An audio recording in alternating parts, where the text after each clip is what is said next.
mengapa lahan pertanian di negara kita semakin tidak subur, sehingga produktivitas lahan semakin menurun.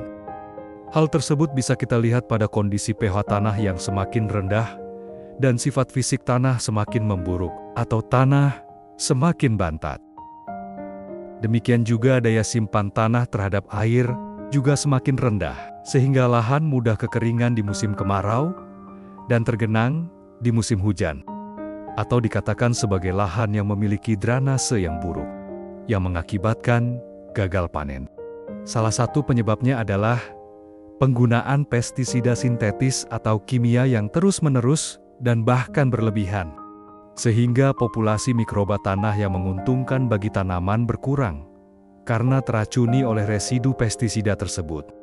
Petani menggunakan pestisida sintetis, biasanya untuk mengendalikan gulma, hama, dan penyakit, sehingga sampai saat ini belum tergantikan oleh pestisida lain yang lebih ramah lingkungan. Beberapa pestisida dapat menghambat aktivitas enzim di tanah yang diperlukan untuk dekomposisi bahan organik dan daur ulang hara.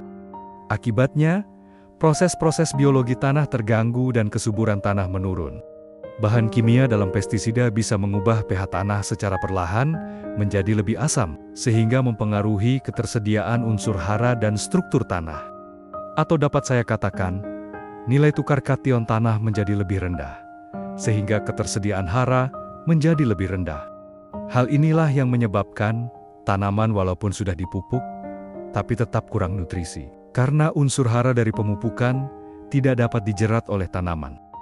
Untuk itulah, saya mengajak kepada sedulur tani semua untuk menetralisir residu pestisida kimia dan mengembalikan kesuburan tanah dengan menambahkan populasi mikroba tanah yang sekaligus dapat menetralisir dampak racunnya.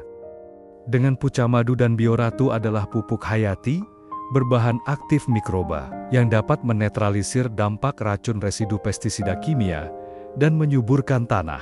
Rincian penjelasan fungsi dan manfaat mikroba bahan aktif Pucamadu dan Bioratu akan saya sampaikan pada video konten berikutnya. Terima kasih.